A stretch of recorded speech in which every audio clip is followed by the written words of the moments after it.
uyu munsi dufite umushyitsi akaba ari Padiri Atanazi Mutarambirwa. Mwiriwe Atanazi. Mwiriwe umunyamakuru wo kuri televiziyo Icyanzu. Nagira ngo mwibwire muri make abatabazi.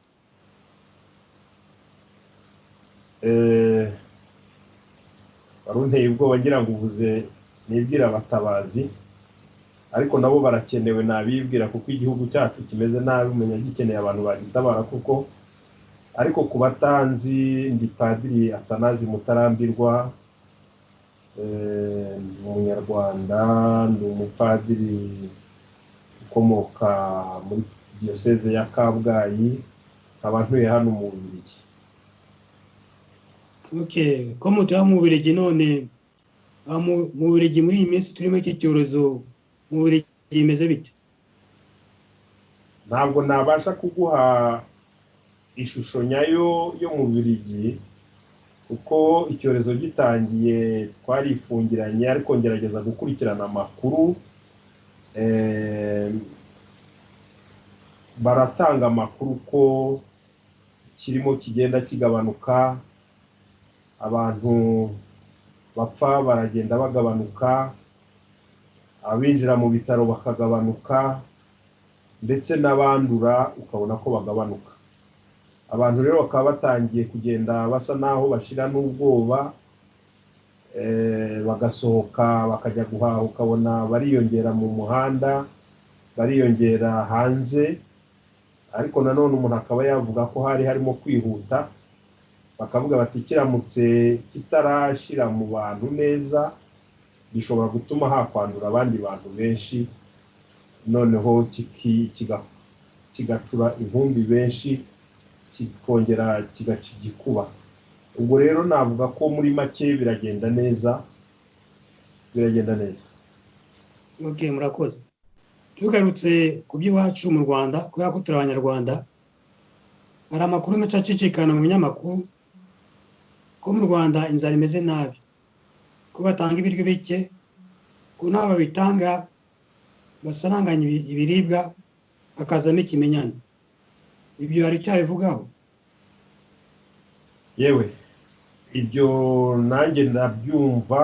Hari inkuru twagiye twumva mu minsi ishize, tuzireba ku binyamakuru binyura kuri YouTube. Ariko n'ubu ngubu nubwo abasore babikoraga batagaragara cyane, numva ko bamwe ngo bashobora kuba baragize ingorane zo gufungwa. Amakuru ntabura kutugeraho ko abaturage bo mu Rwanda rwose bamerewe nabi, bashonje cyane cyane ko hari isura bari baratanze, leta yari yaratanze iyo sura akaba atariyo, ibeshya abantu ko ngo Abanyarwanda bamerewe neza. Nyamara Abanyarwanda ntabwo bamerewe neza. Abantu benshi babagaho ku mubyizi batungwa n'ibyo bakoreye uwo munsi, ku buryo nta muntu ababashije kwizigamira mu by'ukuri ni bake. Mu gihe gito rero cy'icyumweru kimwe, ubu mu Rwanda hari inzara ikomeye pe. Leta nayo iragira ngo igiye gutabara, kubera ko nayo nta masitoke ifite, ikazana utuntu twiyanga, twagera mu giturage bagatanga duke, ndetse ugasanga babuze n'uwo baduha. Nuko abayobozi ugasanga bagiye mu kwironda, bagakoresha ikimenyane, bigahabwa abantu bamwe, abandi bakagenda amaramasa. Ku buryo rero iyo nzara rwose iraboneka cyane ko nabibwiraga ko bifashe nyine nk'uko bikubwiye, nta mikoro bafite, byabashiranye, byabayobeye. Wamanuka rero wagera no mu byaro, ubu ngubu inzara iranuma. Urumva abantu bamwe benshi bakora nyakabyizi, barashonje, ubu barimo kujya gusahura mu mirima y'abandi, ku buryo naho ikibazo kimaze kuba kirekire. Mbese inzara navuga ko ari rusange mu Rwanda kandi birakabije. Okay, murakoze. Uvuze abanyamakuru bafunze, abanyamakuru ni bande, baba bazira iki? Ntabwo nabafashe mu mutwe bose, ariko ndumva nigeze gusoma inkuru y'umunyamakuru wanditse inkuru ku kinyamakuru Veritas Info, umenya ari Esperance Mukashema wo kuri radio Ubumwe avuga wa musore Cyuma wakoreraga kuri televiziyo yo YouTube yitwa Ishema TV, akaba n'undi musore witwa Theogene wakoraga ku Mubavu TV, hari n'abandi bo muri Afrimax. Abo bose mu minsi ishize babadutsemo barabayora barabafunga babarega ibyaha binyuranye, ariko wareba ugasanga mu by'ukuri ari uko batangazaga ayo makuru asobanura ibintu uko byifashe mu Rwanda muri iki gihe kandi leta yo itabyifuza.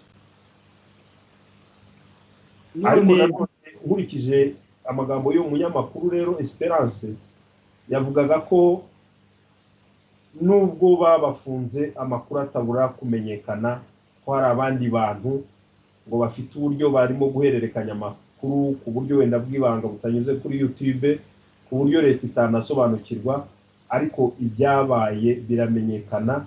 Ndetse yatangaga ingero ebyiri avuga umukobwa batoraguye yenda gupfa ngo hafi y'uruganda rw'icyayi cya Pfunda, ndetse n'ibyabereye ahantu ngo hitwa Nyabisindu, umudugudu wa Nyabisindu, mu kagari ka Nyabisindu, niba ari umurenge wa Remera n'akarere ka Gasabo.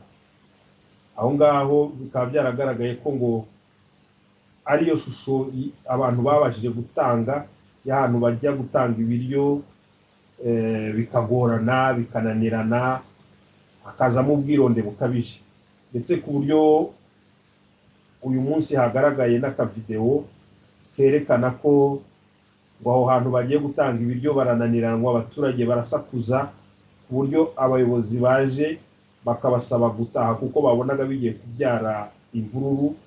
Noneho basaba ngo abayobozi b'isibo, amasibo sinzi neza ibyo ari byo, ngo babategeka ko bagenda bagemura ibiryo muri buri rugo. Ubwo nabyo tubitega amaso kumva icyo bizatanga, kuko hari aho batazagera cyangwa se bahajyane twa tuntu twiyanga. Ngo nabyo nyine dutegereze icyo bizatanga. Abo bantu bashoboye kuduha amakuru ndabashishikaje ngo ntibazagire ipfunwe cyangwa ubwoba bwo kubimenyesha, kugira ngo dusangire ibibazo byose abanyarwanda barimo. Okay, ako kavideo nimukabona nanjye muze kanyereza be nakageza ko ari kudukurikira. Ese turebye izi ngaruka z'inzara ibi turimo bishobora kugira ingaruka ziye ku butegetsi?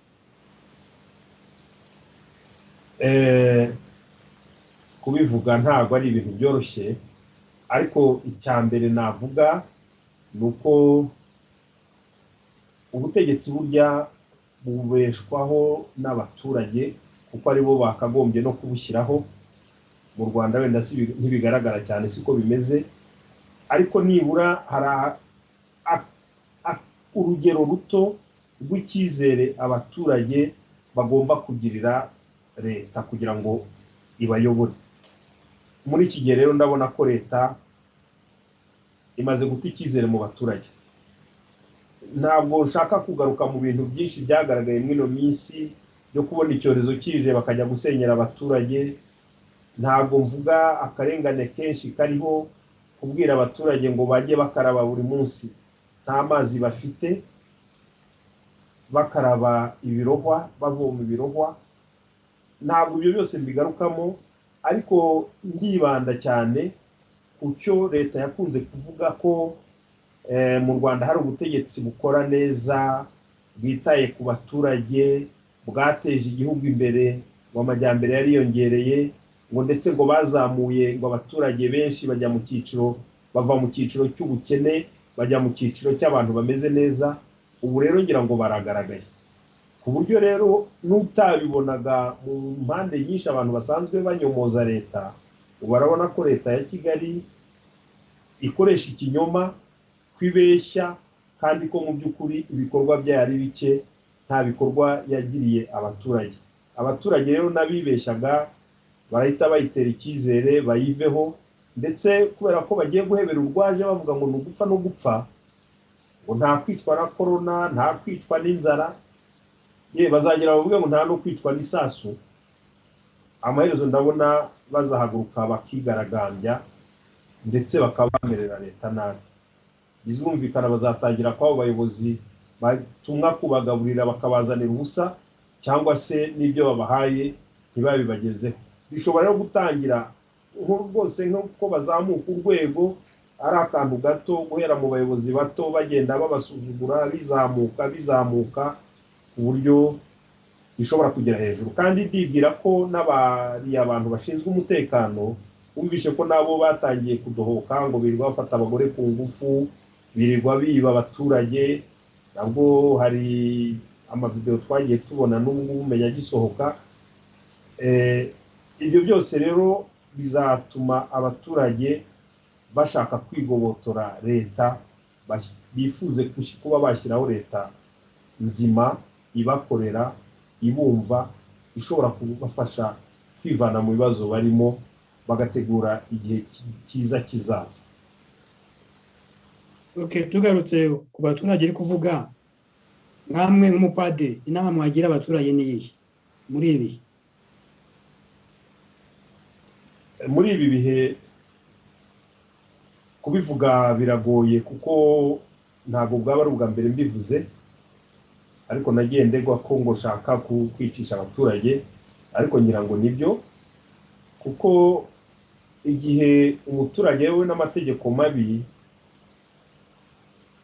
nta kuntu atagomba kuyigobotora, ndetse si no gutinyuka ahubwo ni n'inshingano.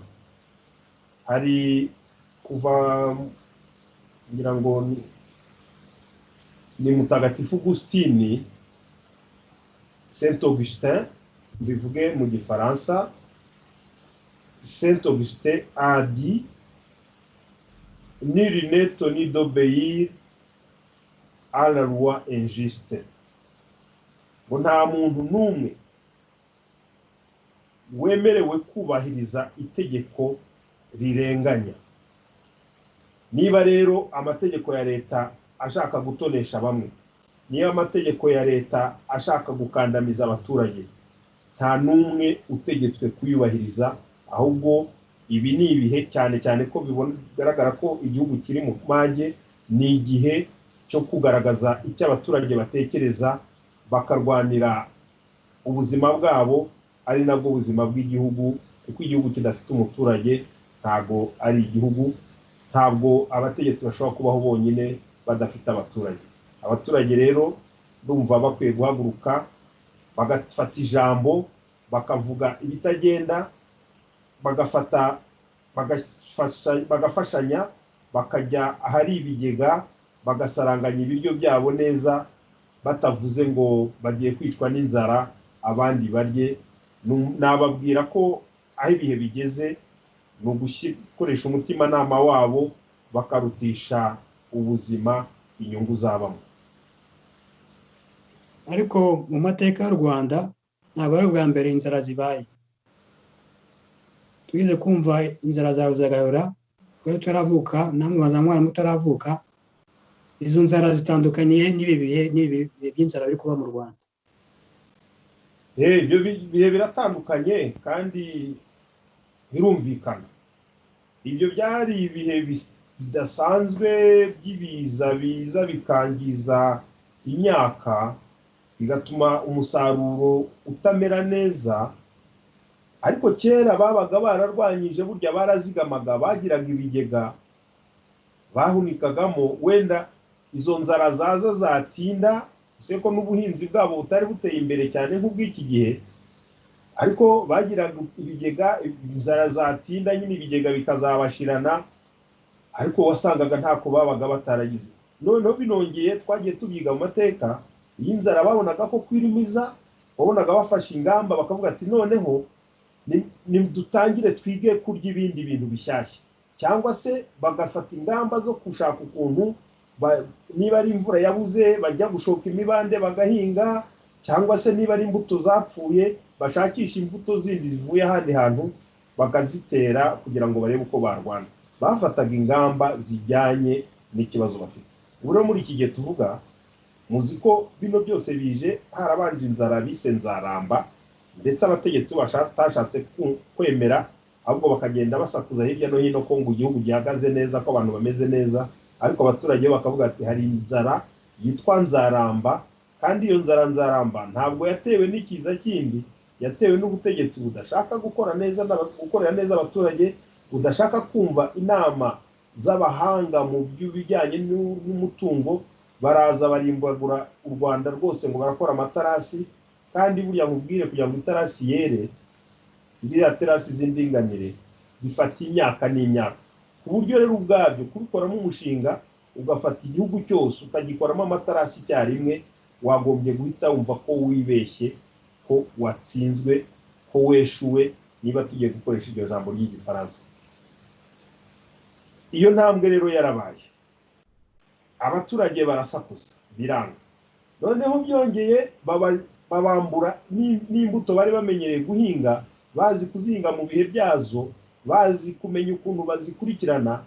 Ubu zaracitse ngo abaturage bajya gufata imbuto ngo leta ngo niyo ibizibaha, ku buryo ntabwo wa muturage azi kuvuga ati ngenda abona imyaka ye ntiyeze neza, reka nkureho akabuto nkazigame, reka da.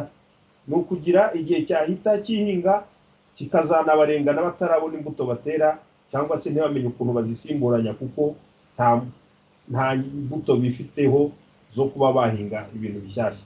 Byongeye rero bikaza muri iki gihe noneho cy'iki cyorezo cya corona, aho abantu bafunze bose ntabwo bari mu mirimo, ibyavaga hanze by'ukunganira umusaruro w'igihugu ntabwo bishobora kwinjira. Ariko ubwo nabwo ndibutsa ko hagati aho, mbere y'uko icyo cyorezo kiza, Perezida Kagame yarafashe umwanzuro wo gufunga imipaka y'ibihugu byose hafi duturanye. Ibyo nabyo bikaba byaratumye ibyinjiraga mu gihugu bigabanuka, ibigega byacu bisigara nta kintu kirimo, ku buryo ibyunganira umusaruro w'abanyagihugu w'abaturage byari bike cyane, ndetse navuga ko nta nabyo. Icyorezo rero kije cyadusanze turamara amasa, niko navuga. Ubu ngubu abantu baribya bakimara, ku buryo ahubwo ndasenga Imana ngo icyorezo kigende mu cyumweru kimwe, kuko hiyongereho icyumweru, iminsi 15, ibintu byamera nabi. Ndavuga rero ko iki gihe turimo, inzara abanyarwanda barimo inyuranye n'izindi nzara zose zabayeho, gusa dushobora kugira amahirwe wenda ntibitinde cyane, ariko bitinze cyane byaba ari agahomamunwa, aho kubona muri iki kinyejana umuntu ashobora kwicwa n'inzara yabuze n'uwamuramye. Biteye isoni, birababaje.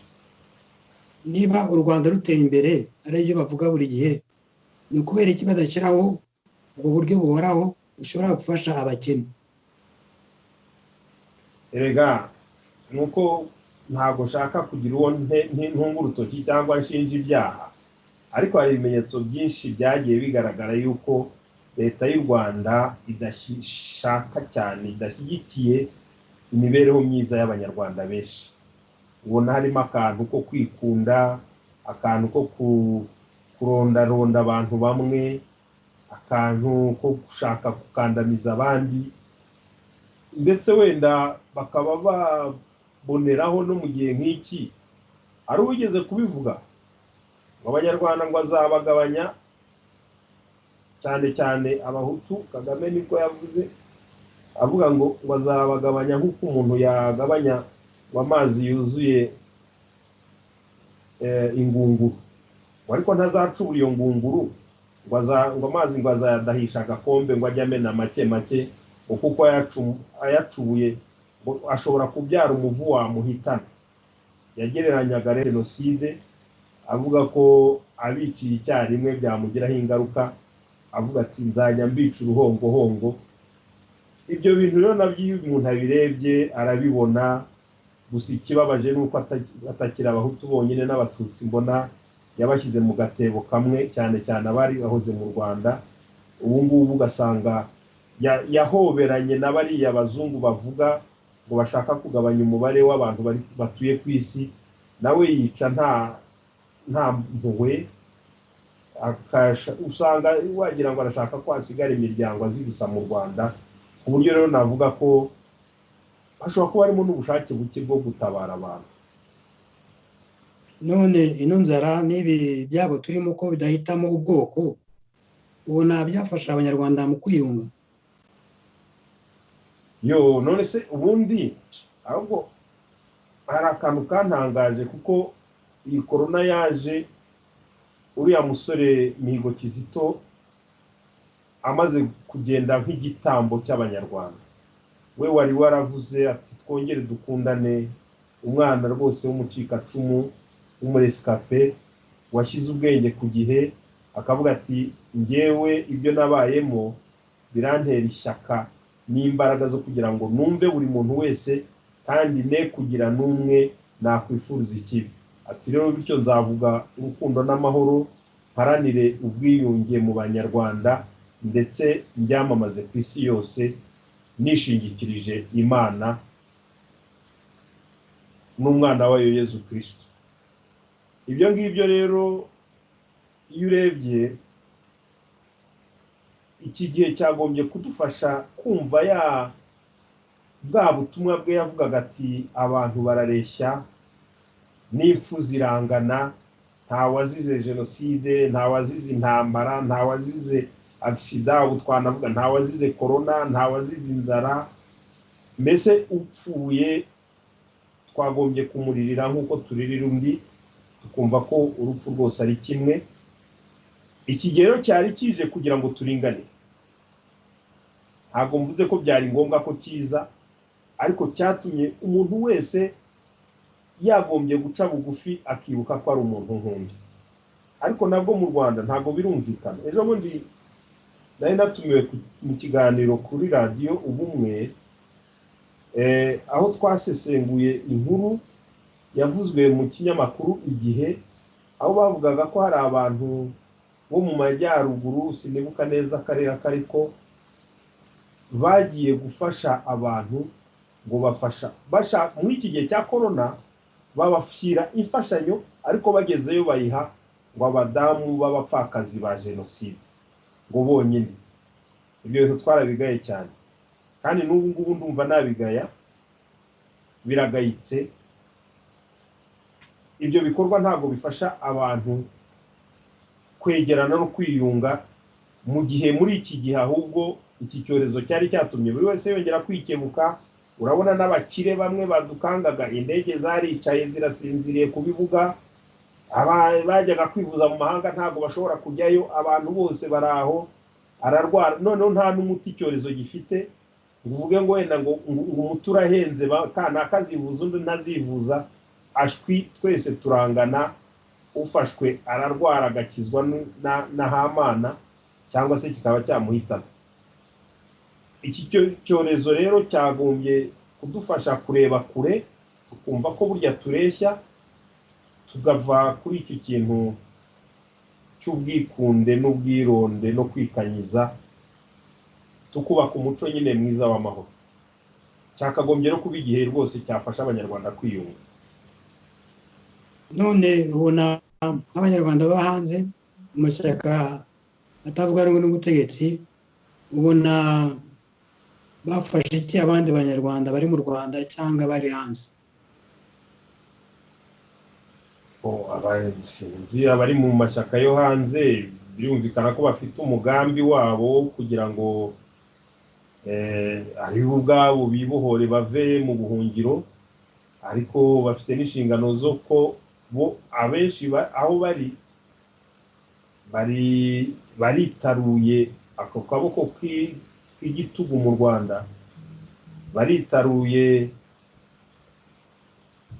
ubugome bw'ingoma iri mu Rwanda, ndetse byongeye harimo n'abari mu bihugu rwose bifite ubwisanzure mu kuvuga na demokarasi, ku buryo ikintu cya mbere ni ukuvugira abantu bari mu Rwanda, kuko bo badakunze kuvuga, batanashoboye kuvuga. Hari umwana w'umukobwa uherutse gutanga ubutumwa kuri radiyo namubonye kuri radiyo Inkingi, yatanze ubuhamya igihe Kizito amaze gupfa, avuga ati njye ndemeye ndabivuze, ati kandi mbivuze mfite ushize amanga, ati kuko nzi ko abari mu Rwanda bo badashobora kuvuga. nk'urwo ni urugero rwiza, ni umukobwa witwa Tumukunde Marie Claire, irindi ntago numva afite n'irindi zina ariko ntago ryibutse neza. Mu buhamya bwe yatanze yavuze ati mbivuze nshize amanga, ati kandi mbivuze kubera ko abanyarwanda bo badashobora kuvuga. Inkunga ya mbere rero y'abantu bari hanze, baba bari mu mashyaka cyangwa batayarimo, ni ugushira amanga bakavugira abanyarwanda benshi badashobora kuvuga.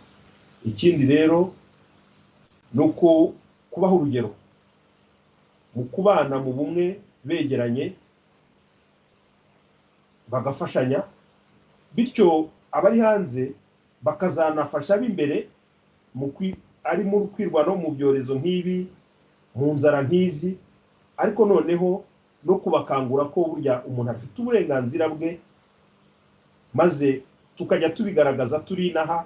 Haba hari ikibazo mu Rwanda, twese tugahagurukira rimwe tukacyamagana, tuzi ko nta nkurikizi dufiteho, bikigisha n'abari mu gihugu ko uhaguruka ugaharanira uburenganzira bwawe udakwiye kubizira. Ikindi rero birumvikana ngo ntaho badahamba. Numva ko abari hanze nabo natwe tugenda dushyingura abantu bitabye Imana, ku buryo ndumva abantu batagombye gukomeza kuvuga ngo nzapfa ejo, nzapfa ryari, igihe kigeze umuntu arapfa. Nabwo ni ibintu twagombye kwigisha abanyarwanda, tukabwira tuti twahunze kubera umutekano muke kugira ngo tubeho neza mu bwisanzure n'icyubahiro cy'umwana w'umuntu, ariko ntabwo twahunze urupfu ngo tuvuge ngo ntabwo tuzapfa. Kwanza urupfu rw'agahato, urupfu umuntu aguciraho iteka, ariko ubundi twese tuzapfa. Dukwiye no guharanira hamwe tukabibafasha, bagaharanira ko nabo mu gihugu cyacu nta muntu uzongera kurenganywa, nta muntu uzongera kwicwa, kandi tugomba kubarengera kuko twebwe dufite umwanya, igihe ndetse n'ubushobozi. Akandi kabazo nababaza, ese ubu nari ngombwa ko leta y'u Rwanda yakongera abanyururu cyangwa yabanza igafungura n'abarimo? Kubera ko muri iyi minsi abantu bafata bagafunga kandi ntibigere gereza zo mu Rwanda zirimo abantu benshi, ese ni ngombwa ko bafata abantu bakabafunga?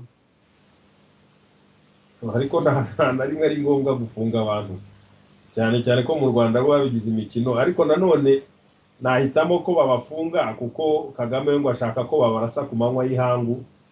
Gusa nanone ugasanga bihinduka umukino.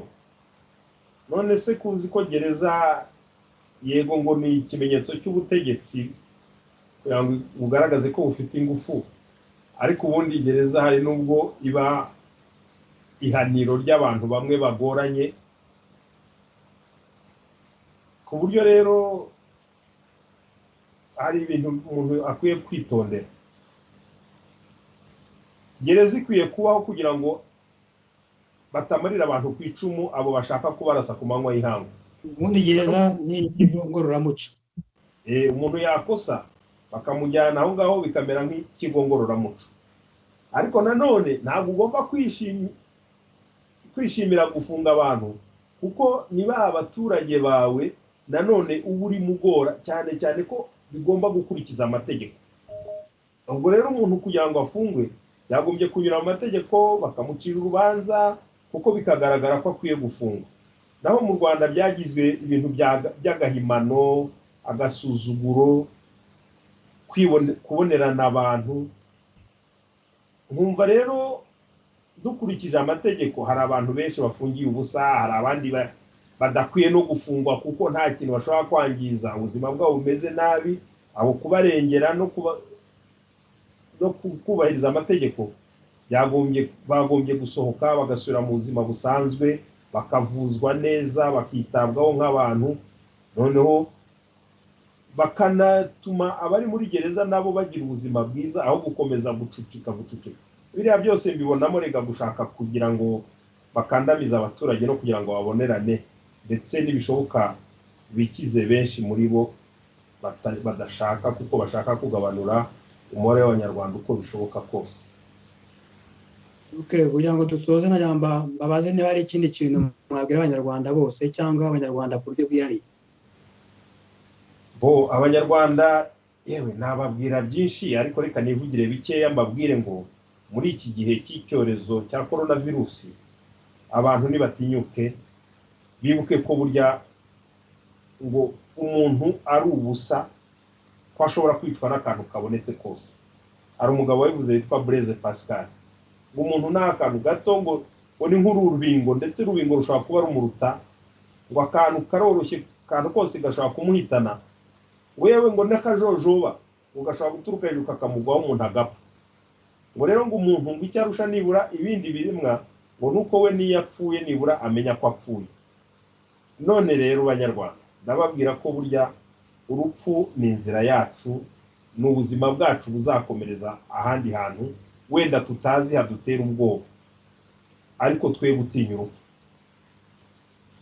Maze rero kugira ngo dukomeze tuba abantu nuko twakwirinda urupfu rumeze nk'urw'inyamaswa ya yindi bajyana ku isoko bagakubita ifuni bagakubita umuhoro bakagira gute bakayirya batazi n'impamvu.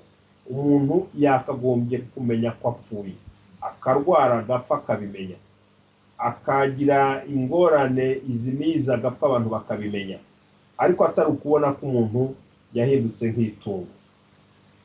Ubwo rero dukwiye guharanira ko iwacu haba uburenganzira buhamye, uburenganzira burengera ikiremwa muntu kikagira agaciro kacyo, twese tubisangire tubiharanire tubigire ibyacu. Noneho bidutere ko muri iki gihe rero tugomba kurengerana, ushonje tukamusananira, tukagabana, tugasangira ibyo dufite, tugatabarana, tukabivugira abo ngabo badafite uko bivugira, tugakuraho ayo mategeko adukandamiza, tukarwanya ingoma y'igitugu ari nayo ndetse muri iki gihe ndabwira abantu benshi babuze abantu babo, by'umwihariko abatutsi, kuko ubwicanyi bwabo bwamaze kwemererwa nka jenoside. Bihangane ariko ntibatume uwo muco wongera kwaduka iwacu. Akenshi bakunze kubabwira ko bashobora kongera kwicwa, ariko njye nababwira ngo nabo ntibazagwe mu ikosa byo ko hari ubwo nabo baturukamo abantu bamwe bakajya kwica abandi bitwaje ibyabayeho. Uko twagenza kose rero muri iki gihe duharanira ubufatanye, duharanira ubumwe, duharanira urukundo, kubaka amahoro iwacu kandi tuyasangire twese nta guheza. Okay, murakoze atazi mutarambirwa. Turabibutsa abandi banyarwanda bose bashaka kugira icyo bavuga ko bashobora kwegera Icyanzu TV. Ushobora kudusanga kuri Instagram ugashyiramo Icyanzu TV, kandi turabasaba kwiyandikisha abonoma cyangwa subscribe, bityo amakuru akajya abageraho bidatinze. Murakoze, ijoro ryiza aho bwije n'igitondo cyiza aho bukeye.